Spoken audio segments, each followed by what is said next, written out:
రాజుల మొదటి గ్రంథం 19వ అధ్యాయం.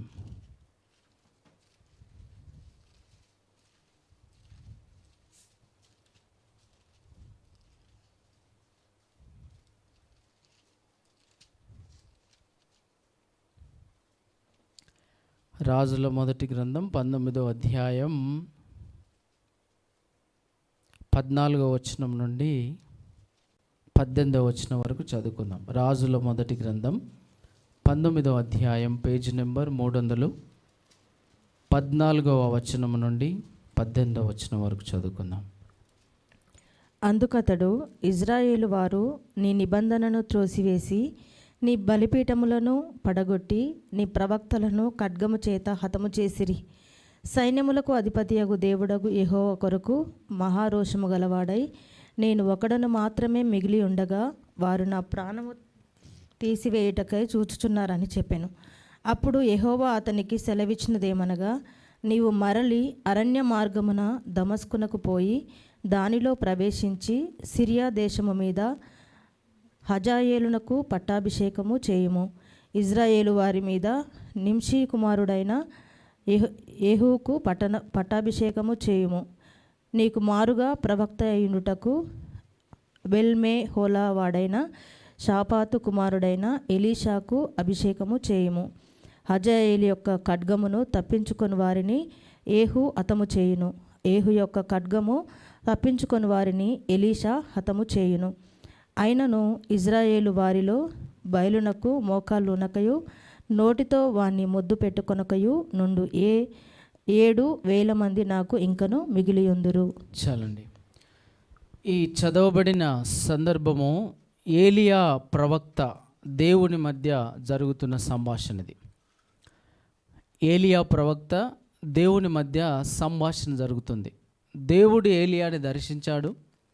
ఏలియాతో అడుగుతున్నాడు, ఏలియా ఇక్కడ ఏం చేస్తున్నావు నువ్వు ఏంటి అని 14వ వచనంలో అడుగుతున్నాడు. అందుకతడు ఇలా అంటున్నాడు. దేవుడు అడుగుతున్నాడు 13వ వచనంలో, ఏలియా ఇచ్చట నీవేమి చేయుచున్నావని ఒకడు పలికిన మాట అతనికి వినబడింది. వినబడ్డప్పుడు ఏలియా మాట్లాడుతున్నాడు. అందుకతడు, ఇజ్రాయేలు వారు నీ నిబంధనను తోసివేసి నీ బలిపీఠములను పడగొట్టి నీ ప్రవక్తలను ఖడ్గము చేత హతము చేశారు. సైన్యములకు అధిపతియగు దేవుడనగు యెహోవా కొరకు మహారోషము గలవాడనై నేనొక్కడను మాత్రమే మిగిలియుండగా. ఏమంటున్నాడు? ఇజ్రాయేలు కొరకు మహారోషము గలవాడై ఉన్నాడంట. ఒక్కడే. ఏలియా అంటున్న మాటను చాలా జాగ్రత్తగా గమనించండి. యెహోవా కొరకు మహారోషము గలవాడనై నేను ఒక్కడను మాత్రమే ఒంటరి అంటున్నాడు. ఏమంటున్నాడు? నేను ఒంటరిగా ఉన్నాను. ఇక్కడ ఎంతమంది ఒంటరిగా జీవిస్తున్నారు? ఒంటరిగా జీవించడం అంటే ఎవరు లేకుండా జీవించడం కాదు. అందరు ఉన్నా కానీ అందరూ లేనట్టు ఒంటరి జీవితం అనిపిస్తుంది. అందరు ఉంటారు, కొంతమందికి ఎవరు ఉండరు. ఫ్యామిలీ మెంబర్స్ ఒక్కరే మిగిలిపోతారు. అందరు చనిపోతారు, ఒక్కరే ఉంటారు. కొంతమంది జీవితాల్లో ఉంటారు కానీ ఉన్నా కానీ వాళ్ళు లేనట్టుగానే ఉంటుంది జీవితం. ఒంటరి గూవనై విలపించు సమయాన ఓదార్చువారే కానరారైరి. ఒంటరి గూవనై విలపించు సమయాన ఓదార్చువారే కానరారైరి. ఔరా నీ చాటు నన్ను దాచినందున నీకేనా స్తోత్రార్పణలు. ఔరా నీ చాటు నన్ను దాచినందున నీకేనా స్తోత్రార్పణలు. నా యేసయ్యా నీ దివ్య సేవలో నా జీవితం పరిమళించునే. నా జీవితం పరిమళించునే. Praise the lord. కాబట్టి ఈరోజు ఇక్కడ ఉన్న వారితో దేవుడు మాట్లాడాలనుకుంటున్నారు. ఒంటరిగా ఎవరున్నారు, ఒంటరి పరిస్థితుల గుండా ఎవరు వెళ్తున్నారంటే ఎవరు అర్థం చేసుకోరు సిచ్యువేషన్ని. ఒంటరి పోరాటం, ఒంటరి పరిస్థితులు, ఒంటరి జీవితంగా అనిపిస్తుంది. అందరూ ఉన్నా, బంధువులు ఉన్నా, రక్త సంబంధులు ఉన్నా కానీ ఎప్పుడు ఒంటరి ప్రెజర్ ఉంటుంది వాళ్ళ మీద. ఒంటరిగానే పోరాడాలి, ఒంటరిగానే పరిస్థితులను ఎదుర్కోవాలి. ఆ సిచ్యువేషను ఏలియాకు వచ్చి అంటున్నాడు, నేను ఒక్కడనే మిగిలిపోయాను. ఎలా మిగిలిపోయాడంట? యెహోవా కొరకు మహారోషము గలవాడనే నేను ఒక్కడనే మిగిలాను అంటున్నాడు. దానికి దేవుడు ఏమంటున్నాడు? 18వ వచనంలో 7,000 మంది నాకు ఇంకా మిగిలి ఉందురు అంటున్నాడు. దేవుడు ఏమంటున్నాడు? 7,000 మంది నాకున్నారంటే ఏలియా ఏమంటున్నాడు? ఒంటరిగా ఉన్నాను అంటున్నాడు. ఇది అబద్ధమా, అది అబద్ధమా? ఇది నిజమా, అది నిజమా? చెప్పాలి మీరు. ఏలియా నేను ఒంటరిగా ఉన్నాను అంటున్నాడు, ఒక్కడనే మిగిలి ఉన్నాను అంటున్నాడు. అలాగే మరి ఇప్పుడు దేవుడు ఏమంటున్నాడు? ఇంకా నాకు 7,000 మంది ఉంది అంటున్నారు. ఇప్పుడు ఈ వాక్యాన్ని కొంతమంది చాలా జాగ్రత్తగా ఎలా అర్థం అంటే జనరల్గా మనము ఎవరైనా అసలు నేను లేకపోతే ఏం జరగదు అన్నట్టు ఉంటారు కొంతమంది. నేను లేకపోతే ఏం అవ్వదు, భవేష్ చైర్లో చక్కగా కూర్చో, లేకపోతే బయటికి పంపిస్తా చెప్తున్నా. ఉంటే కరెక్ట్.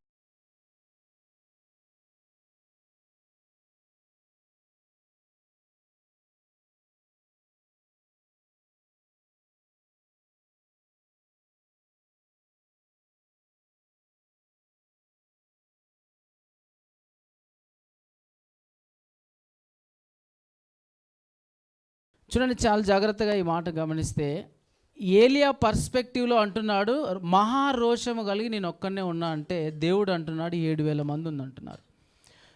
చాలామంది ఈ వాక్యాన్ని జనరల్గా మనం అర్థం చేసుకునే విధానం అంటే కొంతమంది అంటారు, నేను లేకపోతే ఏమవ్వదు, నేనే అన్ని చేస్తున్నాను, అసలు నేను లేకపోతే ఏం జరగదు, ఒకసారి నేను రాకపోతే ఏం జరగదు, నేను చేయకపోతే ఏం జరగదు, నేనే అన్ని అన్నట్టుగా ఉంటే ఈ వాక్య భాగాన్ని చూపిస్తాయి. ఏలియా కూడా అట్లే అన్నాడు.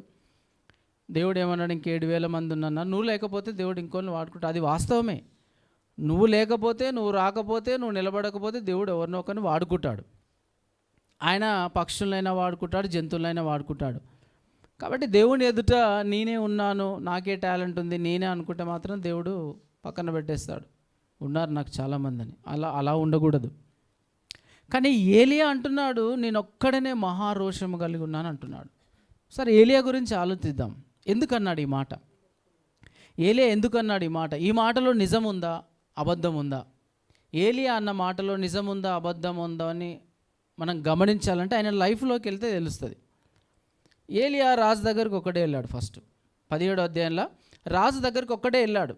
రాజు దగ్గరికి వెళ్ళాలంటే ఎవరైనా అధికారి దగ్గరికి వెళ్ళాలన్నా కొంచెం ధైర్యం ఉండాలి. ఒకవేళ రాజు ఏమన్నా అన్నా కానీ తట్టుకోవడానికి కొంతమందిని ఏమైనా పెట్టుకోవాలి. ఒక్కడే వెళ్ళాడు రాజు దగ్గరికి. వెళ్ళి ఒక వార్నింగ్ ఇచ్చి వచ్చాడు, వర్షం పడదు. అర్థమైందా? వర్షం పడదని ధైర్యంగా ఒక వార్నింగ్ ఇచ్చేది. రాజు ఎదుట నిలబడి అంటున్నాడు అనమాట, ఇజ్రాయేలు దేవుడైన యెహోవా జీవముతోడు నా మాట ప్రకారం గాక ఈ సంవత్సరంలో మంచైనా వర్షమైనా పడదని ప్రకటించాడు. అంత ధైర్యంగా వెళ్ళి చెప్పేశాడు దేవుడు. దేవుడు తీసుకురండ్ర ఖడ్గము వేసేద్దాం అనే లోపే అక్కడి నుంచి వెళ్ళిపోయాడు. అప్పుడు దేవుడు ప్రత్యక్షమయ్యాడు ఏలియాకు. నువ్వు ఇప్పుడు వెళ్ళి ఎక్కడ ఉండాలి? కేరీతు వాగు దగ్గర ఉండు. నువ్వు దేవుడు చెప్పాడు, కేరీతు వాగు దగ్గరికి వెళ్ళు, అక్కడ ఒక చిన్నది ఏదైనా పాక వేసుకొని ఉండు. అక్కడ మాట్లాడేది లేదు మారిగా. అక్కడ ఫుడ్ ఎట్లా, బెడ్ ఎట్లా అవన్నీ లేదు. అక్కడికి వెళ్ళాడు. ఆ వాగు దగ్గర ఎవరు లేరు. కేరీతు వాగు దగ్గర ఎవరూ లేరు. ఒంటరిగానే ఉన్నాడు ఆయన. ఒంటరిగానే ఉన్నాడు. ఎంతోమంది ఇజ్రాయేల్ ప్రజలు ఉన్నారు, ఎంతోమంది దైవజనులు. దేవుడు అంటున్నాడు 7,000 మంది ఉన్నారు కదా, 7,000 మందిలో ఎవరైనా వచ్చారా ఆయన దగ్గరికి? ఒక్కడే వెళ్ళాడు. అక్కడ మరి పాక వేసుకున్నాడేమో, అక్కడ ఒక చిన్న పాకలాగా గుడిసెలాగా వేసుకొని ఉండొచ్చు. దేవుడు అంటున్నాడు, అక్కడికి వెళ్తే నువ్వు కేరీతు వాగు దగ్గర దాగి ఉండు, ఆ నీళ్లు దాగు, అక్కడికి ఆహారం తీసుకురావడానికి కాకోలానికి ఆజ్ఞాపిస్తా, నీవు వెళ్ళి యెహోవా సెలవు చెప్పున. ఆయన వెళ్ళి అలా చేశాడనమాట. అక్కడ నివాసము చేసెను. కేరీతు వాగు దగ్గర అతడు పోయి యెహోవా సెలవు చొప్పున యోర్దానికి ఎదురుగానున్న కేరీతు వాగు దగ్గర ఏం చేశాడు?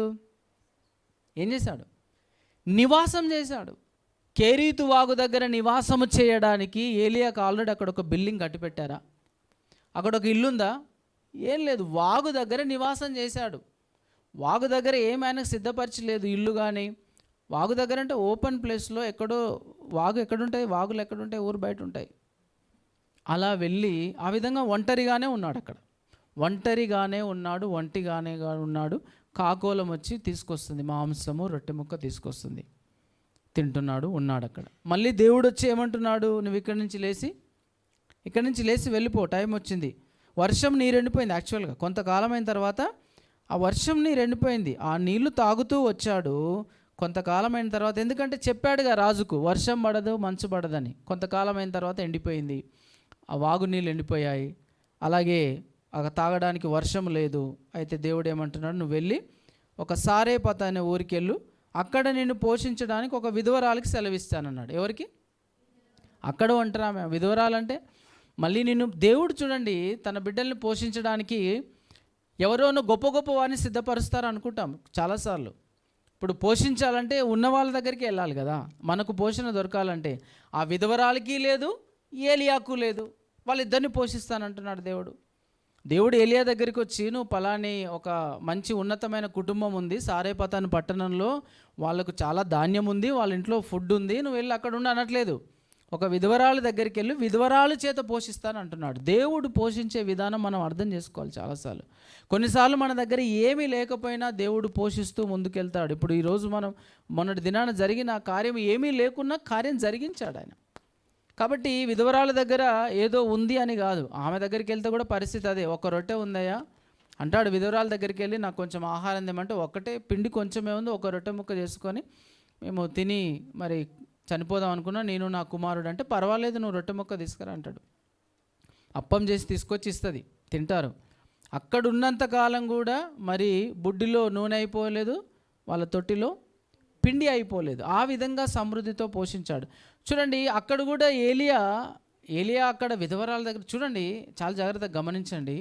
ఒక విధవరాలి దగ్గర ఒక వ్యక్తి వెళ్ళి ఉన్నాడంటే వాళ్ళ ఇంట్లో చాలామంది ఏమనుకుంటారు? ఎన్నో రకాలుగా అనుకుంటారు. అక్కడ కూడా ఆయన ఒంటరితనాన్ని అనుభవించాడు. అక్కడ కూడా దేవుడు ఉండమన్నాడు కాబట్టి నేను ఉండాలంతే, అంతేగాని నేను ఉండలేను ప్రభా, ఎట్లా ఉండగలుగుతా ప్రభా, విధవరాల దగ్గర భర్త లేదు, నన్ను ఏమనుకుంటారు అనలే. అయినా కానీ దేవుడు చెప్పాడని అక్కడే ఉన్నాడు. ఉన్నంతకాలం దేవుడు పోషించాడు. సిచ్యువేషన్ చూడండి, అక్కడ చూస్తేనేమో వాగు దగ్గర రొట్టె ముక్క మాంసం వచ్చింది, నాన్ వెజ్ తిన్నాడు. ఇక్కడ వచ్చిన తర్వాత ఏముంది? రొట్టె ముక్క, ఇక్కడ మాంసం ఉందా ఏమో దగ్గర? విధవరాల దగ్గర అసలు పిండి నూనె. నాకు తెలిసి ఆ రొట్టెనే తిన్నరేమో. ఎందుకంటే వర్షం లేదు, పంటలు లేవు, కూరగాయలు పండవు. వర్షం లేకపోతే పంటలు లేకపోతే ఏముండవు. కానీ వీళ్ళకు సోర్స్ ఎక్కడి నుంచి వస్తుంది? దేవుని దగ్గర నుంచి సోర్స్ వచ్చి పిండి ఉంది, నూనె ఉంది, రొట్టె చేసుకుంటున్నారు. కానీ నాన్ వెజ్ ఉందా? అక్కడేముంది? ప్రతిరోజు నాన్ వెజే, రొట్టె ముక్క మాంసం, నాన్ వెజ్. అయినా కానీ ఏలియా అన్ని పరిస్థితులకు సర్దుకొని పోయాడు. మన జీవితంలో గమనించండి, కొన్నిసార్లు మనకు సమృద్ధి ఉంటుంది, కొన్నిసార్లు మనకు లేమి ఉంటుంది. సమృద్ధిలోనైనా లేమిలోనైనా సర్దుకుపోయి ఉండాలి. కొంతమంది అంటారు, అసలు నేను నిన్నమన్నటి దాకా ఎట్లా తిన్నానో, నాకు ఎంత ఉండనో, ఈరోజు ఏం లేదనంటే, లేని స్థితిలో కూడా, ఉన్నతమైన స్థితిలో లేని స్థితిలో, లేమి స్థితిలో కూడా మనం బ్రతకగలగాలి. అలవాటు చేసుకోవాలి జీవితంలో. ఒక్కోసారి ఉంటుంది, ఒక్కోసారి ఉండదు. ఎప్పుడూ సమృద్ధిగా ఉండదు, ఎప్పుడూ లేమి ఉండదు. పరిస్థితులు మారుతూ ఉంటాయి సిచ్యువేషన్ బట్టి. ఏలియా ఆ కండిషన్లో కూడా అక్కడ ఉన్నాడు. అక్కడ ఉండి దేవుడు ఆజ్ఞ ప్రకారం అక్కడే ఉండి కొంతకాలం దేవుడి చేత పోషింపబడ్డాడు. అప్పుడు ఏ ప్రవక్త వచ్చి ఎవరు వచ్చి ఏలియా అక్కడ ఉన్నాడు ఏమైనా హెల్ప్ చేద్దామని వెళ్ళలేదు. మీరు గమనించండి, అంటే ఏలియా అన్న మాటలో ఆయన పర్స్పెక్టివ్లో ఆయన కరెక్టే మాట్లాడాడు అనడానికి ఇవన్నీ రుజువులు చూపిస్తున్నాను. దాని తర్వాత ఇంకొకటి జరుగుతుంది తెలుసా? ఏలియాని చంపడానికి రాజు శతవిధాల ప్రయత్నం చేస్తూ ఉన్నాడు. గుర్తుపెట్టుకోండి, ఏలియాని చంపించడానికి తిరుగుతూ ఉన్నారు. ఎక్కడున్నాడో మాట చెప్పి తప్పించుకున్నాడు. వర్షం పడదన్నాడు, పడట్లేదు. మంచు కురియదన్నాడు, కురవట్లేదు. పంటలు లేవు, కరువు వచ్చింది. ఎక్కడున్నాడని వెతుకుతూ ఉన్నారు. ఆల్రెడీ వెతుకుతూ ఉన్నారు. ఆ టైంలో అంటాడు దేవుడు, మళ్ళొచ్చి ఏమంటాడు? 18వ అధ్యాయం మొదట్లో అనేక దినములైన తర్వాత 3వ సంవత్సరం అందు యెహోవా వాక్కు ఏలియాకు ప్రత్యక్షమై, నేను భూమి మీద వర్షం కురిపించబోతున్నాను, నువ్వు వెళ్ళి ఆహాబును దర్శించమన్నాడు. ఏమన్నాడు? నేను భూమి మీద వర్షం కురిపించబోతున్నాను, నువ్వు వెళ్ళి ఆహాబుని దర్శించమన్నప్పుడు బయలుదేరాడు. ఇది కూడా కొంచెం సవాలే. ఆహాబు చంపడానికి వెతుకుతా ఉన్నాడు. ఆహాబుని దర్శించమంటే ఉంచుతాడు? ఆయన దగ్గరికి వెళ్తే ఖచ్చితంగా చంపేస్తాడు. అందుకే కింద ఆ ఆహాబుని దర్శించే టైంలో ఓబద్యా కలుస్తాడు. ఓబద్యా ఉంటాడన్నమాట దేవుని దగ్గర, అక్కడ రాజు దగ్గర. ఆయన 5వ అధ్యాయంలో ఓబద్యా ఉంటాడు. ఓబద్యా కలుసుకున్నప్పుడు ఏమంటాడు తెలుసా? ఈ ఓబద్యా కలుసుకున్నప్పుడు, నువ్వు ఎక్కడున్నావయ్యా, నేను ఎంత వెతుకుతున్నామో తెలుసా? 7వ వచనంలో అంటాడు, ఓబద్యా మార్గంలో పోచుండగా ఏలియా అతన్ని ఎదుర్కొనను. ఓబద్యా అతన్ని నెరిగి నమస్కారం చేసి, నా ఏలిన వాడవైన ఏలియావు నీవే కదా అని అడిగాను. అతడు నేనే అని చెప్పి, నువ్వు ఏలిన వాడి దగ్గరికి పోయి ఏలియా ఇచ్చట ఉన్నాడని తెలియజేయమని. అందుకు ఓబద్యా, నేను చావవలనని నీ దాసుడని నన్ను ఆహాబు చేతికి నువ్వు అప్పగించనేలా నేను చేసిన పాపమే, నీ దేవుడైన యెహోవా జీవముతోడు నిన్ను చిక్కించుకొనవనలని నా ఏలినవాడు దూతలను పంపించని జనం ఒకటైనను లేదు, రాజ్యం ఒకటైనను లేదు. అతడు ఇక్కడ లేడని, అతన్ని చూడలేదని వారు ఆయా జనముల చేత రాజ్యముల చేత ప్రమాణము చేయించుచు వచ్చిరి. నీవు నీ ఏలినవాని చెంతకు పోయి ఏలియా ఇచ్చట ఉన్నాడని చెప్పుమని నాకు ఆజ్ఞ ఇచ్చుచున్నావే. అయితే నేను నీ యొద్ద నుండి పోవు క్షణమందే ఏలియా ఆత్మ నాకు తెలియజేయని స్థలములకు నిన్ను కొంచిపోవును. అప్పుడు నేను పోయి ఆహాబునకు వర్తమానం తెలియజెప్పిన తర్వాత నీవు అతనికి కనబడిన యెడల అతడు నన్ను చంపివేయును. అలాగూ నా ఆజ్ఞ ఇయ్యవద్దు, నీ దాసుడని నేను బాల్యము నుండి యెహోవా యందు భయభక్తులు నిలిపిన వాడను అంటున్నాడు. ఎక్కడెక్కడ తిరిగామే నీకోసం, ఎక్కడ తిరిగినా ఎక్కడ లేవని చెప్తున్నారు. నేను వెళ్ళి నువ్వు చెప్పేలోపు నువ్వు మాయమైపోతావు. తర్వాత రాజు నన్ను చంపేస్తాడు, నేను వెళ్ళను. లేదు, నువ్వు ఇక్కడే ఉంటా, వెళ్ళన్నప్పుడు వెళ్తాడు. రాజు వచ్చి కలుసుకుంటాడు. రాజు వచ్చి కలుసుకొని ఒక మాట అంటుంటాడు ఏలియాతో. చూడండి 17వ వచనంలో, ఆహాబు ఏలియాను చూసి, ఇజ్రాయేలు వారిని శ్రమపెట్టువాడవు నీవే కావా అని అతనితో అనగా, అతడు నేను కాను, యెహోవా ఆజ్ఞలను గైకొనక బయలు దేవతలను అనుసరించి నీవు నీ తండ్రి ఇంటి వారు ఇజ్రాయేల్ వారిని శ్రమ పెడుతున్నారు. నేను కాదు, నువ్వే. ఓ సంగతి చేద్దాం. జనులు ఏం చేస్తున్నారు? 2 తలంపుల మధ్య ఉన్నారు. కొంతకాలమేమో ఇజ్రాయెల్ దేవుడే దేవుడు అంటారు, కొంతకాలమేమో అన్య దేవతలు దేవుడు అంటారు. 2 తలంపుల మధ్య జీవిస్తున్నారు. గుర్తుపెట్టుకోండి, ఎప్పుడు 2 తలంపుల మధ్య ఉండకూడదు. యెహోవా దేవుడైతే ఆయననే సేవించాలి. ఒకవేళ బయలు దేవుడైతే ఆయనే సేవించాలి. తేల్చుకుందాం, మరి ఎవరు దేవుడో తేల్చుకుందాం. ముందు తేల్చుకోండి మీరు. అసలు ఇక్కడ ఉన్న వాళ్ళందరము నిజంగా జీవము గల దేవుడు యేసు ప్రభువు అని ముందు నువ్వు తేల్చుకో. రుచి చూసి తెలుసుకో. ఫస్ట్ దేవుడిని తెలుసుకున్న తర్వాత దేవుని పక్షాన ఉండు. అటు ఇటు అడుగులేసి కొంతకాలం ఆ దేవుడు అట్లా కాదు. యెహోవా దేవుడైతే ఆయనను అనుసరించు, నీ జీవితంలో గొప్ప కార్యాలు జరుగుతాయి. ఇక్కడ 2 తలంపుల మధ్య ఉన్నారు ప్రజలు. అయితే అంటాడు, ఒకటి చేద్దాము, నువ్వు అక్కడ కొండ మీదకి వచ్చేసేయి, అక్కడ తేల్చుకుందాం దేవుడు ఎవరో, అక్కడ తేల్చుకుందాం అని చెప్పేసి కర్మేలు పర్వతం మీదకి రమ్మంటాడు. ప్రవక్తల్ని తీసుకొనిరా, ప్రజల్ని తీసుకొనిరా. అందరూ ఒక పక్షాన ఉంటే ఏలియా ఒక్కడే ఉన్నాడు తెలుసా అక్కడ. ఏలియా పక్షాన ఒక్కడు లేడు. రాజుతో పాటు 100 మంది ప్రవక్తలు అక్కడ ఉన్నారు, ఏలియా ఒక్కడే ఉన్నాడు.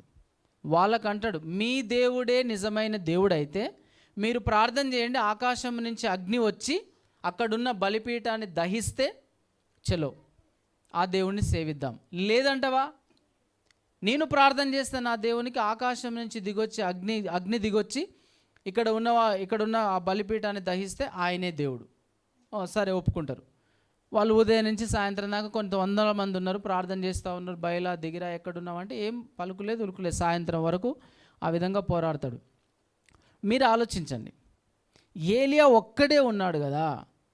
ఏలియా ఒకవేళ వాళ్ళు కనుక ఏలియాని వాళ్ళందరి మీద పడి కూడా చంపే అవకాశం ఉంది.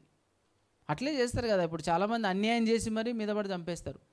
వాళ్ళు చేసేది అన్యాయమే, వాళ్ళ జీవితం అన్యాయంగా ఉంటుంది. న్యాయం చేసే వాళ్ళ మీద మళ్ళీ నిందలు, అవమానాలు, లేకపోతే అవసరమైతే దెబ్బలు కూడా కొడతారు. ఏలియా ఎంత ధైర్యంతో నిలబడాలో. 100 మంది అక్కడ 100 మంది ఉన్నారు, ఇక్కడ ఒక్కడే ఉన్నాడు, పైన కొండ మీద ఉన్నారు. ఎవరు వచ్చి కాపాడతారు ఆయనని? ఎవరున్నారు ఏలియా పక్షాన? కానీ ధైర్యంగా నిలబడ్డాడు. ఏదైనా జరగవచ్చు. ఏలియా కాన్ఫిడెన్స్ ఉంది, ఆయన దేవుడే ఖచ్చితంగా. కానీ వాళ్ళ మీద కాన్ఫిడెన్స్ లేదు, వాళ్ళు నిలబడతారని. మనుషుల మీద కాన్ఫిడెన్స్, మనుషుల మీద మాటల మీద నమ్మకం ఉండదు. మనుషులు ఒకటి అంటారు, ఒకటి చేస్తారు, వచ్చి మీద పడి చంపొచ్చు, వాళ్ళు ఓడిపోయినా కానీ చంపొచ్చు. అయినా కానీ ఒక్కడే ఉన్నాడు. తర్వాత ఏలియా ప్రార్థన చేయగానే ఆకాశం నుంచి అగ్ని దిగి రావడం, అక్కడున్న మొత్తం బలిపీఠాన్ని అంతటిని దహించడం. దాని తర్వాత చూడు, ఏలియా ఒక్కడే ఎంతమంది ప్రవక్తలను చంపాడు అక్కడ? 400 మంది ప్రవక్తల్ని. మొత్తం 700 అనుకుంటా. చూడండి,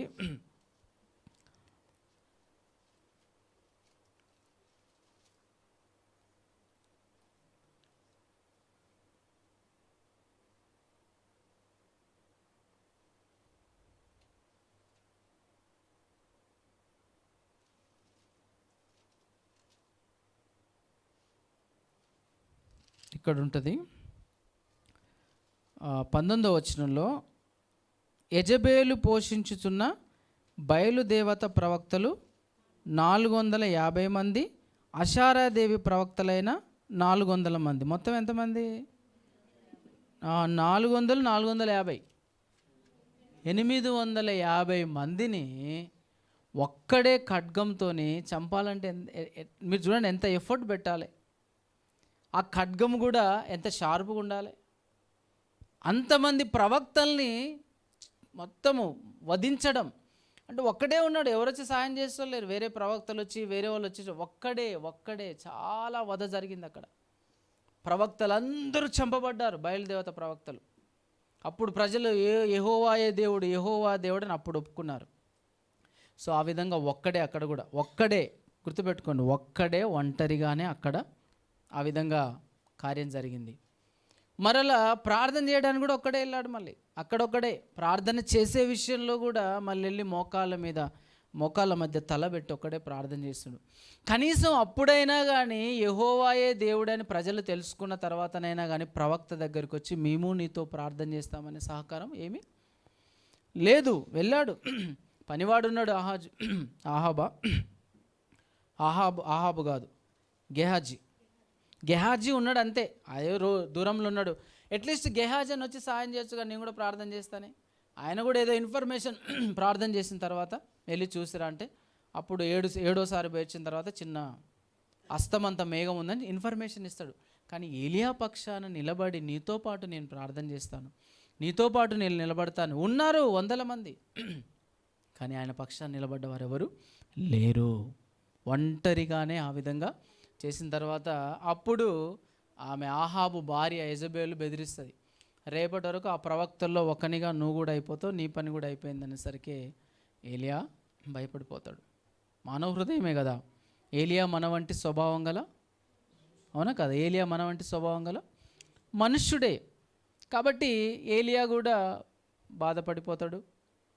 ఆ విధంగా కొంచెం దూరం వెళ్ళిన తర్వాత అడవిలోకి వెళ్ళిపోతాడు. అడవిలోకి వెళ్ళి కూడా ఎక్కడ తెలుసా, అది ఏ చెట్టు కింద?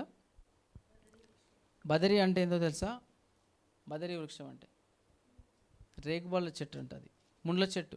బదరి అనేది ముండ్లు ఉంటాయంట దానికి. బదరి చెట్టు అనేది మన అంటారు, దానికి ఏదో కంప కూడా ఉంటుంది, ముండ్లు ఉంటాయని అంటారు, తెలీదు. బదరి వృక్షం కూడా అంత ఒక మంచి వృక్షం ఏం కాదు, అది దాని కింద ఉండిపోయాడు అనమాట. ఇంతే నాకు చాలు అనుకున్నాడు, ప్రార్థన చేశాడు, అయ్యా నాకు ఇంతే చాలు, నా ప్రాణం తీసుకో అన్నాడు. ఎందుకన్నాడు ఆ మాట? మీరు ఆలోచించండి, ఇంతవరకు జరిగిన సంఘటనలో ఏలియా పక్షాన్ని ఎవరైనా వచ్చారా? ఉన్నారు 400 మంది, ఉన్నారు 700 మంది. మన జీవితాల్లో అలా ఉంటుంది, ఉంటారు, మనకు అందరూ ఉంటారు, ఉన్నానంటారు, పాట ఉంటుంది కదా, అందరూ ఉన్నారని ఎవరు నాతోడు రారని.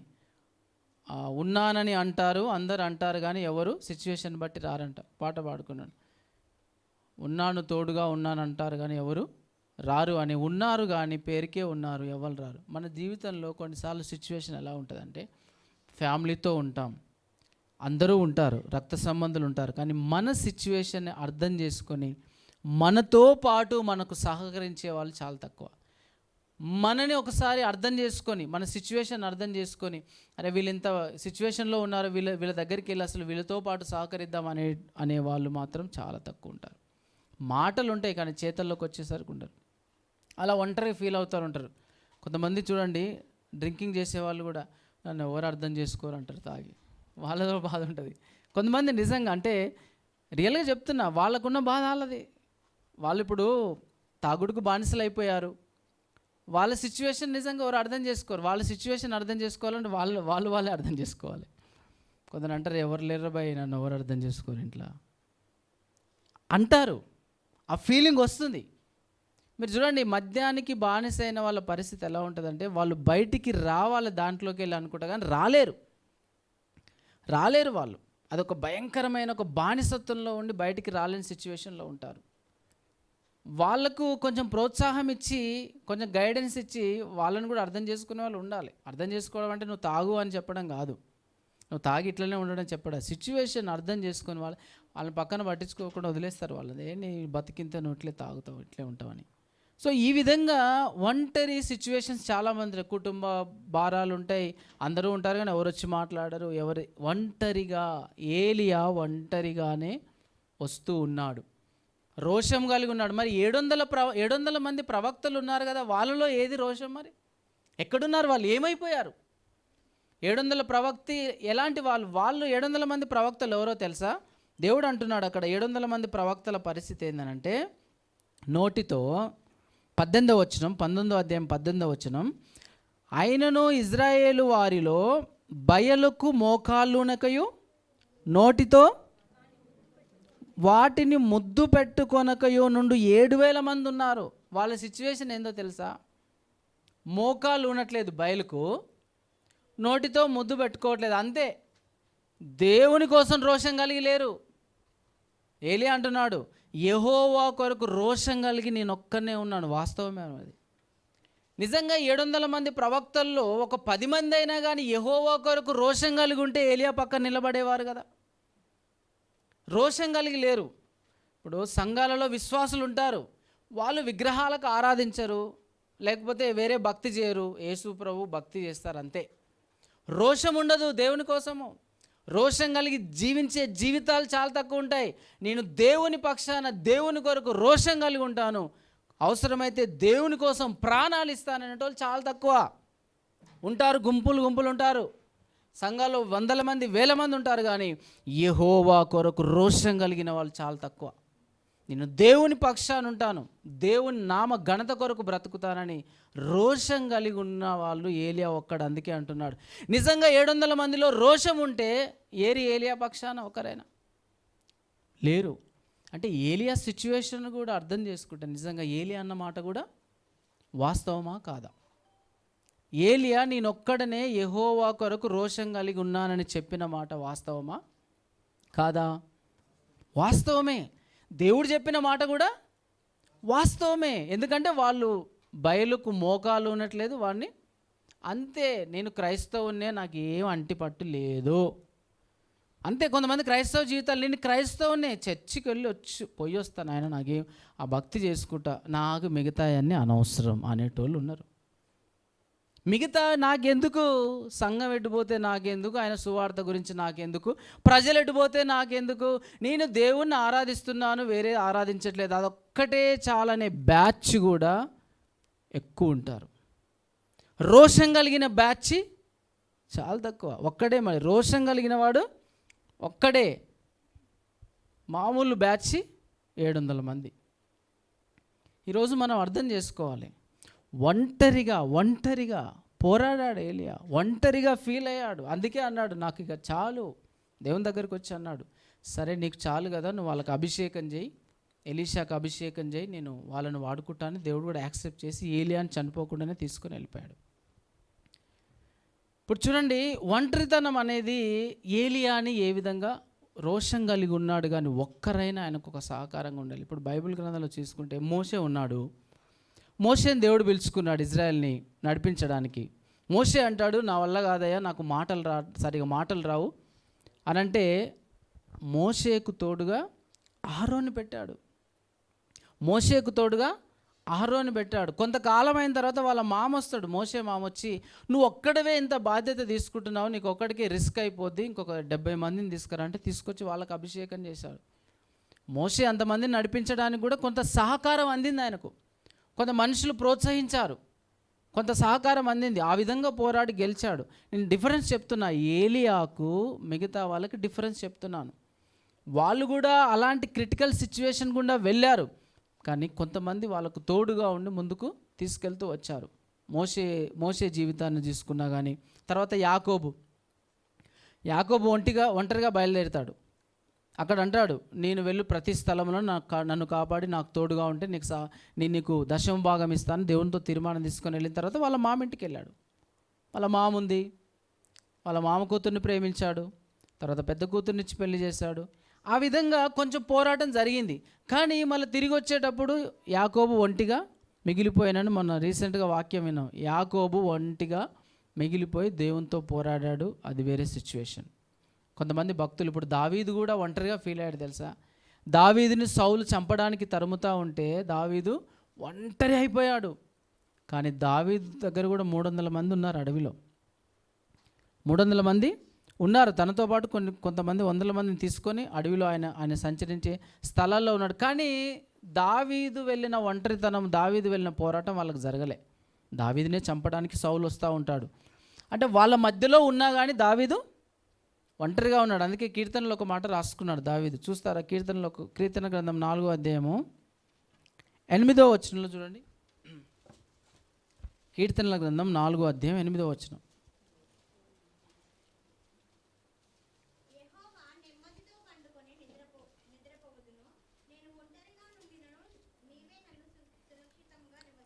నేను ఒంటరిగా ఉండినను నీవే నన్ను సురక్షితముగా నివసింపజేయదు.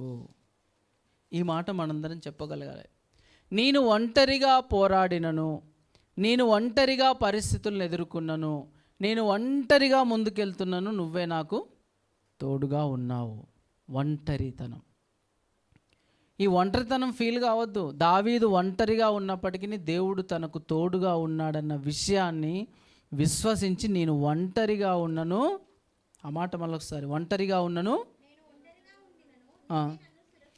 నీవే నన్ను సురక్షితముగా, అది నీవే నన్ను సురక్షితముగా నివసింపచేయదు. ఇది ఉండాలండి. ఒంటరిగా ఉన్నా కానీ సురక్షితంగా ఉండగలుగుతాం. ఎప్పుడంటే మనం ఒంటరిగా యాక్చువల్గా ఎప్పుడైతే మన జీవితంలోకి దేవుణ్ణి చేర్చుకుంటామో ఒంటరి కాము. నువ్వు ఒంటరి కావని ఆయనే అంటాడు. చాలాసార్లు నేను ఒంటరి, నాకు ఎవ్వరు లేరు, ఒంటరిని ఎవ్వరు లేరు అనుకుంటాం, ఒంటరిగా పోరాడతాను అనుకుంటావు. కానీ ఆ ఒంటరితనంలో దేవుడు నీకు తోడుగా ఉన్నాడన్న సంగతి మీరు గుర్తు చేసుకోవాలని చెప్తున్నాను. ఎందుకంటే ఒంటరి జీవితాలు, ఒంటరి పోరాటాలు, చాలామంది ఒంటరిగా ఉండి ఆత్మహత్యలు చేసుకున్న వాళ్ళు ఉన్నారు, ఒంటరితనం అనుభవించలేక. కొంతమంది ఎవరు లేక ఒంటరితనంతో ఉండి ఆత్మహత్యలు. ఒంటరిగా కొన్ని విలేజెస్లో చూస్తే ఆశ్చర్యం వేస్తుంది. అందరూ ఉంటారు, పిల్లలు ఉంటారు, చిన్న గుడిసె ఉంటుంది. మా పెద్దమ్మ ఉండే, మా అమ్మ వాళ్ళ అమ్మ, అంతమందిని కన్నది, వాళ్ళకు కావాల్సిన ఆస్తి అంతా పంచిపెట్టింది. ఆ గుడిసెలో ఒంటరిగా ఉండేది. ఏదో ఆ టైంకి వచ్చి ఇంత పడేసి వెళ్ళిపోయేవాళ్ళు. మళ్ళీ తర్వాత వచ్చి అసలు ఎట్లా ఉన్నావు ఏంటని ఆమెతో మాట్లాడేవాళ్ళు కానీ పలకరించేవాళ్ళు కానీ లేరు. ఆ విధంగా వృద్ధాప్యంలో చాలామంది ఒంటరితనం ఫీల్ అవుతూ ఉంటారు. ఎవరు పలకరించరు, ఎవరు దగ్గరికి రారు, ఎవరు మాట్లాడరు. ఆ గుడిసెలో చీకట్లో ఉండేది. ఇప్పుడు లేదు, చనిపోయింది. దేవుని కోసం బాగా రోషం కలిగి ఉంది ఆమె కూడా. దేవుని బాగా ప్రార్థన చేసేది. ఆ దేవుడు ఆ సిచ్యువేషన్లో కూడా ఆమెకు ఆ గుడిసెలో అసలు కొన్నిసార్లు కళ్ళు కనపడక ఎక్కడెక్కడుందో కూడా తెలియదంట. కొన్నిసార్లు ఆ భోజనం కూడా ఇట్లా చేయి తాకితే కింద పడిపోయిన సందర్భాలు కూడా ఉన్నాయి.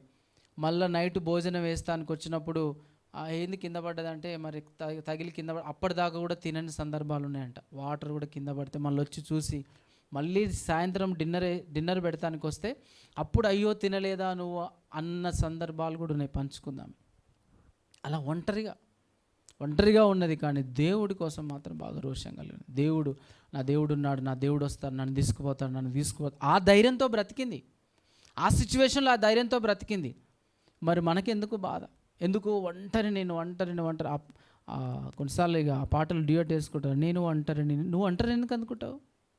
నిజంగా దేవుడు ఉన్నాడంటే ఆ పాటని ఒంటరి అనేది రానే రావద్దు. నేను ఒంటరిని అనుకున్నావంటే దేవుడు నీకు లేడనే అర్థం. మరి ఒంటరి గువ్వనై విలపించు సమయాన ఓదార్చువారు కానరారైరి.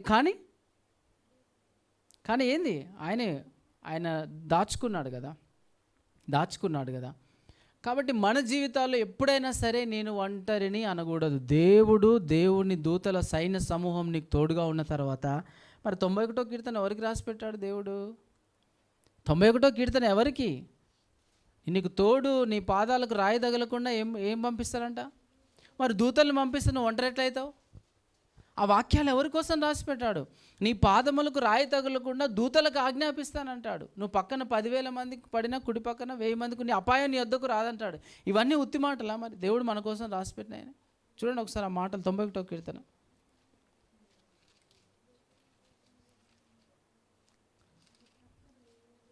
91వ కీర్తన తీయండి.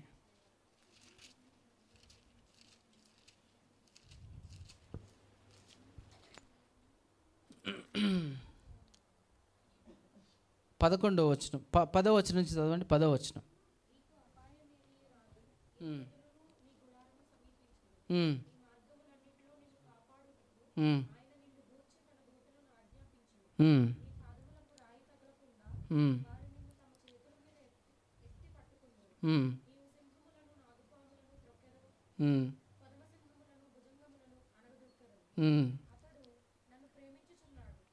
కనుక నేను అతన్ని తప్పించెదను.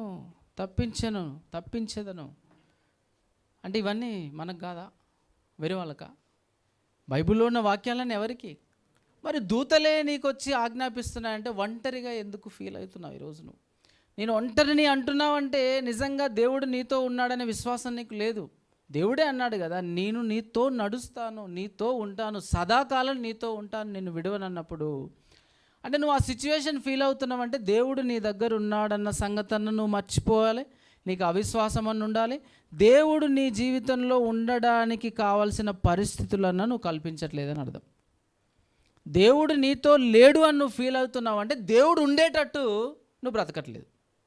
దేవుడు నీతో ఉండేటట్టు నువ్వు బ్రతికితే, దేవుడు నీతోనే ఉన్నాడు, నీతో నడుస్తున్నాడని విశ్వసిస్తే ఇక భయమేలా, దిగులేలా, చింతేలా? పాడుకుంటాం.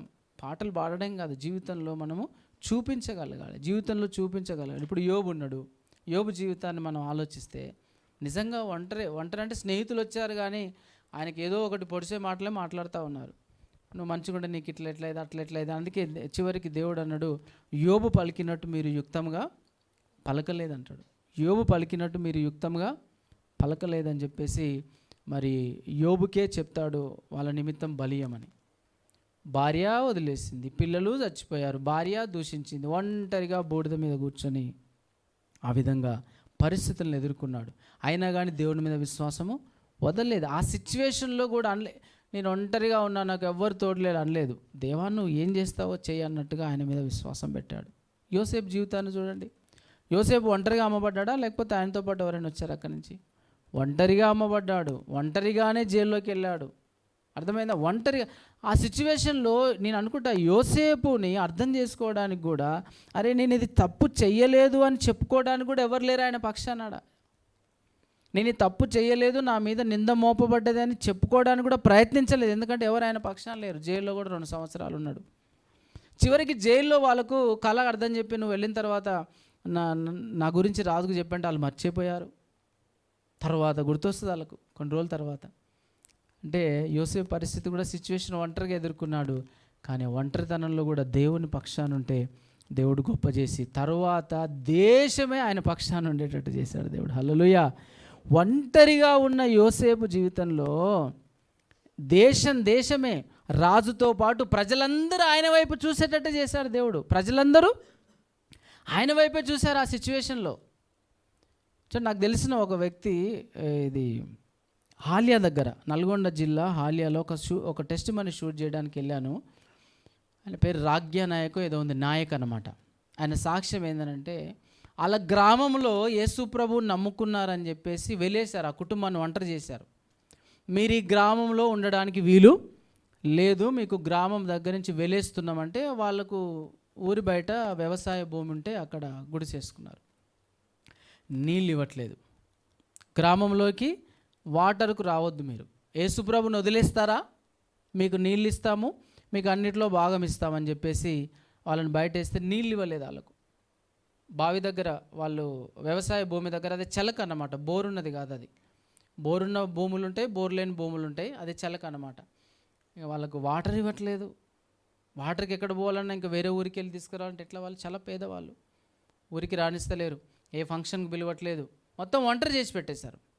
ఒంటరి జీవితంలో ఉండి ప్రార్థన చేసుకుంటుంటే దేవుడు అన్నాడంట, నాయక్ నీకు భయపడకు, ఆయన పక్కనే ఒక పెద్ద నీటి ఊట కనపడతా ఉందంట. పొద్దున్నే లేచాడంట, గడ్డపార తీసుకున్నాడంట. ఆయనకు ఒక బాబు ఒక పాప, ఇద్దరు ఉన్నారు. గడ్డపార తీసుకొని తవ్వడం స్టార్ట్ చేశారు. నీళ్ళు వచ్చినాయంట. Praise the lord. మంచి నీళ్ళు, మంచి టేస్ట్ అయిన నీళ్ళు వచ్చినాయంట. హ్యాపీగా ఉన్నారు. ఏం జరిగిందో తెలుసా?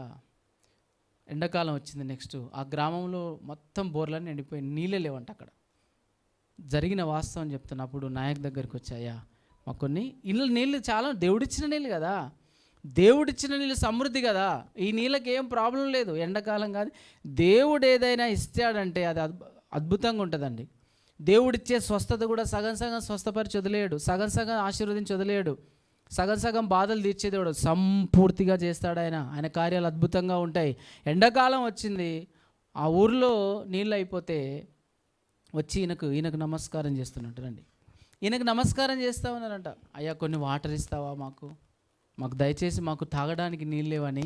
ఏ విధంగా తిప్పాడు చూడండి. దేవుడు తిప్పితే ఎంత అద్భుతంగా ఉంటుందంటే అసలు ఆశ్చర్యకరమైన రీతిలో కార్యం చేస్తాడండి. ఆయన కార్యాలు ఆశ్చర్యములు పాడుకుంటాం కదా, ఘనమైనవి కార్యాలు, ఆశ్చర్యమైన కార్యాలు, అద్భుతమైన కార్యాలు చేసే దేవుడు, జీవము గల దేవుడు. ప్రైజ్ ద లార్డ్, హల్లెలూయా. అప్పుడు వస్తే ఊరుకుంటాడు ఆయన, దేవుని బిడ్డ కదా, ప్రేమ చూపించాడు. అయ్యా నిజంగా మీ దేవుడు గొప్ప దేవుడయా అంటే నీళ్ళు ఇచ్చాడు. వాళ్ళు గ్రామం వచ్చి రోజు వచ్చి నీళ్ళు తీసుకొని వెళ్ళిపోయారంట. ఎలా చేస్తాడు చూడండి.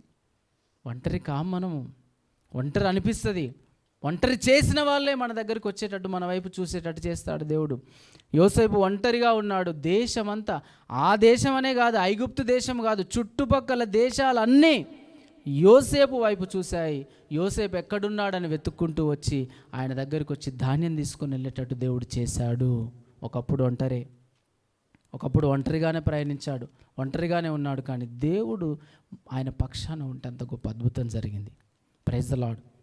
కాబట్టి ఒంటరి జీవితం ఎవరిదుందో నాకు తెలియదు. ఈరోజు ఇక్కడ దేవుడు మీతో మాట్లాడుతున్నారు. ఒంటరి అని ఎవరు ఫీల్ అవుతారో నాకు తెలియదు. ఒంటరిగా అనిపిస్తుంది లైఫ్లో, అందరూ ఉన్నారు కానీ ఎవరు అర్థం చేసుకోరు. నా భారం ఏంటో, నా జీవితంలో నా ఈ టెన్షన్ ఏంటో ఎవరు అర్థం చేసుకుంటారు, ఎవరు షేర్ చేసుకుంటారు నా బాధని, ఎవరు షేర్ చేసుకుంటారని అనుకుంటున్నారేమో, లేకపోతే నిజంగా ఒంటరిగానే బ్రతుకుతున్నారేమో. దేవుడు మీతోనే మాట్లాడుతూ ఉన్నాడు. ఒంటరి కాదు, ఒంటరి పయనంలో దేవుడు తోడుగా ఉంటారు. పాడుకున్నాం కదా, నీవు లేకుండా నేనుండాలేను, నాకున్నవన్నీ నీవే యేసయ్యా, నీవు లేకుండా నేనుండాలేను, నాకున్నవన్నీ నీవే యేసయ్యా. నా ప్రాణమా, నా ధ్యానమా, నా ఊపిరి నీవే యేసయ్యా. నా ప్రాణమా, నా ధ్యానమా, నా ఊపిరి నీవే యేసయ్యా.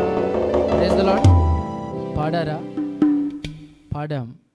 ఆ విధంగా రియాక్ట్ అవ్వాలి కదా మరి. ఆయన ఊపిరి శ్వాస అయినప్పుడు ఆ పాట వేసుకో ఒంటరిగా ఉన్నప్పుడు. అంతేగా నాకు ఎవరూ లేరు, నేను ఒంటరిని, ఆ పాట ఎందుకు వేసుకుంటాను? స్టేటస్లో వెళ్ళిపోతాయి పాటలు. ఇక ఆ సిచ్యువేషన్, ఇక ఆ స్టేటస్ చూస్తే అలా సిచ్యువేషన్ అట్లుందని అర్థమైపోద్ది మనకు. చాలామంది ఈ రోజుల్లో మన ఫీలింగ్స్, మనకున్న పరిస్థితులన్నీ స్టేటస్కి వెళ్ళిపోతూ ఉంటాయి. స్టేటస్కి ఏం వెళ్ళాలి తెలుసా? నేను ఏ స్థితిలో ఉన్నా నా దేవుడే నాకు తోడు అనే ఆ విశ్వాసంతో ఉండాలి మన స్టేటస్. మన స్టేటస్ ఎట్లుండాలి తెలుసా? అని నిజంగా వీళ్ళ పక్షాన దేవుడు ఉన్నాడు అన్నట్టు ఉండాలి. అంతేగాని ఈ లోకం పిచ్చి అంతా స్టేటస్లు పెట్టేసి మన ఫీలింగ్స్ అన్నీ వాళ్ళు తెలుసుకోవాల్సిన అవసరం ఏముందండి? లేదు. దేవుడు ఉంటాడు. ఇప్పుడు యేసయ్య గురించి ఆలోచించండి. యేసయ్య సిలువలో ఒంటరిగా చనిపోయాడా? ఆయనతో పాటు ఎవరైనా షేర్ చేసుకున్నారా? ఒంటరిగా ఆయన సిలువలో మన కోసం వేలాడాడు. నా దేవా నీవేళ నా చేయి విడిచితివి. ఒంటరిగా జయించాడు, ఒంటరిగా తిరిగి లేచాడు, ఒంటరిగా మన కోసం వచ్చి ఆయన రాజ్యాన్ని ఇవ్వబోతున్నాడు. Praise the lord. ఆయన దూతల సమూహం దిగొస్తుంది, కానీ ఆయన ఒక్కడే సమర్థుడు మనల్ని రక్షించడానికి. ఆయనే సామర్థ్యము కలిగిన వాడు మన జీవితాల్లో మనల్ని రక్షించడానికి. కాబట్టి ఒంటరి అనుకుంటాం. దేవుడు నమ్మిన వాళ్ళు ఎట్టి పరిస్థితుల్లో నేను ఒంటరి అనుకోవద్దు. కానీ ఏలియా అనుకోవడంలో అర్థం ఉందా లేదా? దేవుడు ఉన్నాడు, అది అంటలేను. నేను ఒక్కడనే మిగిలాను ప్రవక్తల్లో అని అంటున్నాడు. ఆ మాట మహారోషం కలిగి, యెహోవా కొరకు రోషము కలిగిన వాడనే నేను ఒక్కనే ఉన్నానంటున్నాడు. దేవుడున్నాడు, దేవుడు నడిపిస్తున్నాడు. ఒక్కడే ఉన్నా కానీ దేవుడు ఆయనను మాత్రం వదలలేదు, ఎక్కడ ఆయన అపజయం పాలు చేయలేదు. ఆయన కోరికను నెరవేర్చాడయ్యా, నాకు అంతే చాలు, నన్ను తీసుకో అంటే ఇంకా కొంతకాలం ఆయనను ఆడుకొని దేవుడు తన సన్నిధికి చేర్చుకున్నాడు. ఆయన వెళ్ళే పరిస్థితులు అలా ఉన్నాయి, మనం వెళ్ళే పరిస్థితులు అలా ఉంటాయి. కొన్నిసార్లు మన జీవితంలో మన సిచ్యువేషన్స్ అలా ఉంటాయి. ఒంటరిగా ఫీల్ అవుతాం, ఒంటరిగా ఉంటాం, ఎవరు అర్థం చేసుకోరు. కొంతమంది భర్తలు కోల్పోయిన వాళ్ళు, పిల్లల బాధ్యతలు వాళ్ళ మీద ఉంటాయి, కొంతమంది అప్పుల భారం వాళ్ళ మీద ఉంటుంది. ఒకటే ప్రెజరైజ్ అయిపోతారు, ఎట్లనో అని. కానీ దేవుడు నీతో ఉన్నాడన్న సంగతి మాత్రం నువ్వు ఎప్పటికీ మర్చిపోవద్దు. ఆయన కూడా ఎప్పటికీ చేయి విడువని దేవుడు. నా ఒంటరి పయనంలో నా జంటగా, అదే పాట, దీవించవే సమృద్ధిగా, నీ సాక్షిగా కొనసాగమని, ప్రేమించవే నన్ను ప్రాణంగా, నీ కోసమే నన్ను బ్రతకమని, దారులలో ఎడారులలో సెలయేరులై ప్రవహించుమయా, చీకటిలో కారు చీకటిలో అగ్నిస్తంభమైనను నడుపుమయా, దీవించవే సమృద్ధిగా నన్ను సాగమని, ప్రేమించవే నంగా బ్రతకమని. నువ్వే లేకుండా నేనుండాలేను యేసయ్యా, నీ ప్రేమే లేకుండా జీవించలేను నేనయ్యా. నా ఒంటరి పయనంలో నా జంటగా నిలిచావే, నే నడిచే దారుల్లో నా తోడై ఉన్నావే. నా ఒంటరి పయనంలో జంటగా నిలిచావే, నీ నడిచే దారుల్లో నా తోడై ఉన్నావే. ఊహలలో నా ఊసులలో నా ధ్యాస బాసమైనావే, శుద్ధతలో పరిశుద్ధతలో నిన్ను పోలినన్నిల సాగమని, దీవించవే సమృద్ధిగా, నీ సాక్షిగా కొనసాగమని, ప్రేమించవే నన్ను ప్రాణంగా.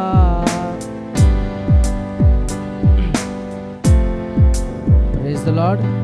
మన ఒంటరి పయనంలో ఆయన జంటగా నిలుస్తాను, సదా నీతో ఉన్నాను, సదాకాలము నీతో, నిన్ను విడువను ఎడబాయను. నువ్వు విడిస్తే తప్ప, నువ్వు దేవుణ్ణి పక్కన పెడితే తప్ప ఆయన నిన్ను విడువడు, ఎడబాయడు. ఒంటరి పయనంలో తోడుగా ఉండి జంటగా నిలిచి చివరి దాకా మనల్ని గమ్యం చేరుస్తాడు. కాబట్టి ఒంటరిగా ఫీల్ అవ్వకండి, ఒంటరిగా ఉన్నట్టు బాధపడకండి. ఒకవేళ ఆ సిచ్యువేషన్ వచ్చినప్పుడు ఆయన నీ పక్కనే ఉన్నాడని ఆయన వైపు చూడండి చాలంతే. ఓ, ఈయన నా పక్కనే ఉన్నాడన్న సంగతి మర్చిపోయానని. అంతే కదా. ఎంఐ ప్రాంతంలో ఇద్దరు నడుచుకుంటూ పోతున్నారు, దిగులుతో మర్చిపోయారు అసలు ఆయనే నడుస్తున్నాడన్న సంగతే గుర్తుపట్టలేకపోయారు పాపం. దిగాలుగా వెళ్ళిపోతున్నారు. అయ్యో యేసయ్య ఇజ్రాయెల్ని రక్షిస్తాడు అనుకుంటే ఆయనను చంపేశారు. ఆయన నడుస్తూనే ఆయనే మాట్లాడుతున్నాడు అన్న సంగతి కూడా గుర్తుపట్టలేకపోయారు. మన జీవితాలు అట్లే ఉంటుంది. అసలు ఆయన మనతో నడుస్తున్నాడు, మనతోనే మాట్లాడుతున్నాడు అన్న సంగతి కూడా గుర్తుపట్టలేం కొన్నిసార్లు. యేసయ్యనే మాట్లాడింది వాళ్ళతోనే. లూకాసు వార్త 21వ అధ్యాయంలో యేసయ్య మాట్లాడా, ఎవరైనా మాట్లాడారా? యేసయ్యకే చెప్తున్నారు యేసయ్య గురించి వాళ్ళు. కొన్నిసార్లు మనం అట్లే చేస్తాం, దేవునికే చెప్తాం. యేసయ్యని గుర్తుపట్టకుండా లూకాసు వార్తలో ఎమ్మాయి అనే ప్రాంతంలో చూడండి 21వ అధ్యాయంలో 23 లూకాసు వార్త 23 కాదు 24వ అధ్యాయం. లూకాసు వార్త 24వ అధ్యాయంలో 15వ వచనం చదువుతున్నాను. వారు సంభాషించుచు ఆలోచించుకొనుచుండగా యేసు తానే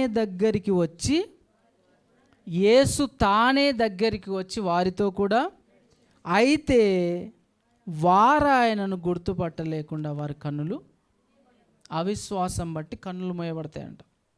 వాళ్ళ అవిశ్వాసంలో యేసు ప్రభు తిరిగి లేస్తాడు అని విన్నప్పటికీ ఆయన చనిపోయాడని ఫిక్స్ అయిపోయారు. అవిశ్వాసం ఉంచదు ఎట్టి పరిస్థితుల్లో. దేవుడు చేయలేడేమో, దేవుడు లేడేమో, దేవుడు అస్సలు కలలో కూడా ఆలోచనలో కూడా అవిశ్వాసం అపనమ్మకాన్ని వ్యక్తపరచకండి. Praise the lord. ఆయన ఉన్నాడు, తోడుగా ఉండి నడిపిస్తాడు. గుర్తుపట్టలేకపోయారు. గుర్తుపట్టకుండా వారి కన్నులు మూయబడ్డాయి. ఎందుకు మూయబడ్డాయి? అవిశ్వాసం. ఈరోజు మన జీవితాల్లో దేవుని మీద ఎట్టి పరిస్థితుల్లో అవిశ్వాసాన్ని మనం వ్యక్తపరచకూడదు. వాళ్ళు అట్లే ప్రార్థన చేస్తారు, వాళ్ళు అట్లే వెళ్తారు. ఆయన ఉన్నాడా? ఆయన ఉంటే ఇట్లా ఎందుకు జరుగుద్ది? ఆయన ఉన్నాడు కాబట్టి ఇలా జరుగుతుంది, ఆయన లేకపోతే ఇంకో విధంగా జరిగేది. Praise the lord. ఆయన ఉన్నాడు కాబట్టే పరిస్థితులు అలా జరిగాయి. ఆయన ఉన్నాడు కాబట్టి గొప్ప కార్యాలు చేశాడు. మన దైవజనుడు చెప్పాడు కదా. నేను దైవజనుడు చెప్తున్నప్పుడు నాకు కూడా అదే ఆలోచన వచ్చింది. అరే యేసు ప్రభువుని నమ్ముకుంటే చనిపోతున్నారంట కదా అని. అయ్యా నేను భయపడ్డాడంట యేసు ప్రభు గురించి చెప్పాడు. ఇక్కడ చాలా ఉదాహరణలు నాకు గుర్తొచ్చినాయి. యేసు ప్రభువుని నమ్ముకొని వాళ్ళు రక్షణ పొందుకొని ఇప్పుడు నిత్యరాజ్యంలో చేర్చబడ్డారు. కొందరు వాళ్ళ పేర్లు అవసరం లేదు, మీకు తెలుసు వాళ్ళు ఎవరో కూడా. ఎంత షార్ట్ పీరియడ్లో దేవుని దగ్గరికి వచ్చారు. మంచిగా ఇప్పుడు పరలోకంలో ఎంత ఆనందిస్తారో తెలుసా వాళ్ళు. అబ్బా ఆనందమే వేరు. అది అర్థం కాదు కదా లోకంలోకి. చాలామంది అంటారు ఏదే చర్చికి పోతే బతకలేదు కదా అంటే, ఏం తెలుసా ఆ బతుకు నువ్వు చూస్తావు ఒకరోజు. ఆయన బతికిండా బతకలేదా ఇప్పుడు చూడవు, ఆయన బ్రతికేందో ఒకరోజు చూస్తావు నువ్వు. అప్పుడు నువ్వు రొమ్ము కొట్టుకున్నా రాదాయన. ఈ లోకంలో బ్రతకడం గురించే చూస్తున్నావు కానీ నిత్య జీవం అనే బ్రతుకు గురించి ఆలోచించరే. ఒకరోజు చూస్తారు వాళ్ళు, అరే నిజంగా వీళ్ళు చర్చికి పోతే దేవుడు ఇంత గొప్ప రక్షణ ఇచ్చాడా, ఇంత ఆనందంగా దేవదూతల్లా ఎలా అయిపోయారయా, దేవదూతలా కనపడుతున్నారేంటి వీళ్ళు, అసలు ఎంత ఆనందంగా ఉన్నారన్నప్పుడు అన్నోళ్ళు ఆ విధంగా అవిశ్వాసాన్ని వ్యక్తపరిచి అన్నవాళ్ళు వాళ్ళ వైపు చూసినప్పుడు తప్పదు. జరుగుద్దా లేదా? మీరు నమ్ముతారా లేదా చెప్పండి ఫస్ట్. మీరు నమ్ముతారా లేదా? యేసుప్రభు దగ్గరికి వస్తే చనిపోవడం కాదు, ఆయన రాజ్యానికి చేర్చుకున్నాడు. అందరికీ దక్కదా విషయం, అందరికీ దక్కదు. యేసుప్రభుని నమ్ముకున్న షార్ట్ పీరియడ్. ఇప్పుడు చూడండి మన పోరాటం చూడండి, నాకు అనిపిస్తుంది చివరి వరకు ఎక్కడ తప్పిపోతాను, అసలు నిత్య జీవం కోల్పోతానని ఆ టెన్షన్ లేకుండా వాళ్ళు ప్రశాంతంగా వెళ్ళిపోయారు. నీతిమంతులు ఈ లోకంలో ఉన్న చెడు చూడకుండా కొనిపోబడుతున్నారంట. హల్లెలూయా. చెడే కదా మనం చూసేది, ఎక్కడుందండి? ఈ చెడు చూడకుండా కొనిపోబడుతున్నారు. కాబట్టి మంచి కార్యమే చేసే దేవుడు ఆయన. ఆయన చెడు చేసే దేవుడు ఎప్పటికీ కాదు, చెడు చెయ్యడు. ఆయన స్వభావ లక్షణమే కాదు, ఒంటరిగా వదలడు, వదిలిపెట్టే స్వభావమే కాదు ఆయనది. ఒంటరిగా అనుకోకు, నువ్వు ఒంటరిగా ఫీల్ అవుతున్నావేమో, కానీ దేవుడి నీతో అంటున్నాడు, నీ పక్కనే నడుస్తున్నాడు, నీతో ఉన్నాడు, నిన్ను ఆదుకుంటున్నాడు. కాబట్టే నీ పరిస్థితి ఇలా ఉంది, లేకపోతే దారుణంగా ఉండేది పరిస్థితి. లోకం చూస్తే తెలుస్తుంది ఎంత దారుణంగా ఉండేదో. అయ్యో చనిపోయారు, అయ్యో అయిపోయారు నువ్వు రొమ్ము కొట్టుకుంటున్నావు కదా. నరకం అనుభవించే వాళ్ళు యేసుప్రభుని ఆశ్రయించకపోతే కష్టాల గుండా వెళ్ళేది. ఇంత ప్రశాంతంగా నెమ్మదిగా, ఏదో లాస్ అయితే అయింది నీ జీవితంలో, కానీ నెమ్మదిగా జీవించగలుగుతున్నావంటే, పూటకున్నా లేకున్నా కానీ ప్రశాంతంగా గడుపుకోగలుగుతున్నావంటే ఆయన నీతో ఉన్నాడు కాబట్టే. గుర్తుపెట్టుకో, ఆయన చేయి వదలకు. ఆయన చేయి వదిలితే పరిస్థితులు దారుణం అయిపోతాయి. పరిస్థితులు దారుణం కాకముందే, పరిస్థితులు క్లిష్టం కాకముందే మరల తిరిగి ఆయన చేయబట్టుకున్నామంటే గొప్పగా ఉంటుంది. ఆ పందుల పొట్టు తినే సమయంలో అలర్ట్ అయి వచ్చాడు, లేకపోతే అక్కడనే ఉంటే అక్కడే అయిపోయేది ఆయన చిన్న కుమారుని కథ. పందుల పొట్టు తినే దగ్గరనైనా బుద్ధి వచ్చింది ఆయనకు. అప్పుడు బుద్ధి తెచ్చుకొని తండ్రి దగ్గరికి వచ్చి హ్యాపీగా తండ్రి ఇచ్చిన ఘనతను పొందుకొని తండ్రి దగ్గర సంతోషంగా జీవించాడు. అక్కడే పడుంటే మా నాయన ఏమనుకుంటాడు, లేకపోతే ఎవరేమనుకుంటారని అక్కడే పందుల పొట్టు దగ్గరే పడుంటే ఆ పందుల పొట్టు తిని ఆకలితో చచ్చిపోయేవాడేమో. తిరిగి వచ్చాడు, దేవుని చేయబట్టుకున్నాడు, అద్భుతంగా జీవితాన్ని కొనసాగించాడు. కాబట్టి ఆల్వేస్ ఒకటి ఈరోజు ఒకటే మాట చెప్తున్నా, నువ్వు ఒంటరి కావు, ఒంటరివి కావు, ఒంటరిగా ఫీల్ అవ్వాల్సిన అవసరం లేదు. దేవుడు నీతో ఉన్నాడు, నడిపిస్తున్నాడు. కాబట్టి నువ్వు గుర్తుపట్టలేకపోతున్నావేమో, నువ్వు ఫీల్ అవుతున్నావేమో, అది వాస్తవం కాదు. నీతో ఉన్నాడనేది వాస్తవం, నీతో నడుస్తాడనేది వాస్తవం. అలాంటి పరిస్థితులు నువ్వు కల్పించి అలా విశ్వాసం ఉంచినట్లయితే సదా సమాధిలోకి కూడా వస్తాడు నీతో. Praise the lord.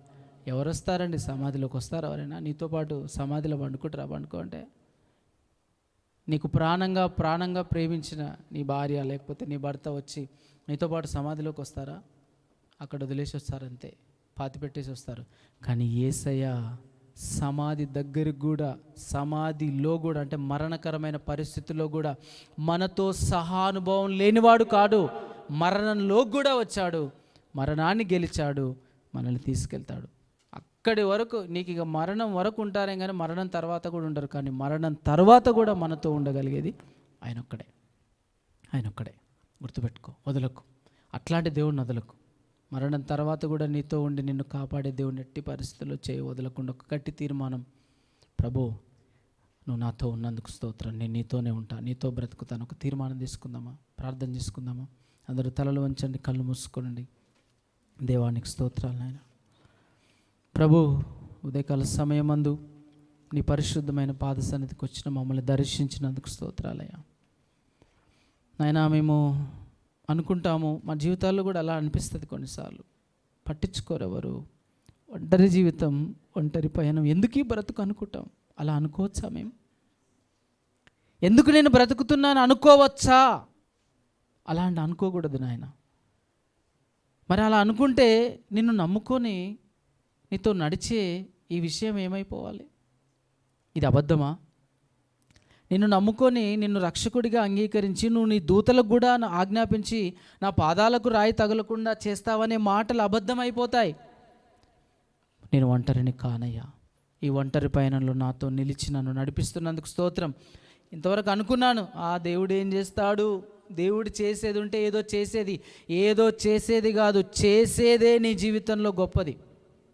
ఉంటే ఏదో చేసేది కాబట్టి, ఉన్నాడు కాబట్టే పరిస్థితులను తన స్వాధీనం చేసుకొని తను నేను నడిపిస్తున్నాడు. సదాకాలం లేచి నిలబడి, సదాకాలం.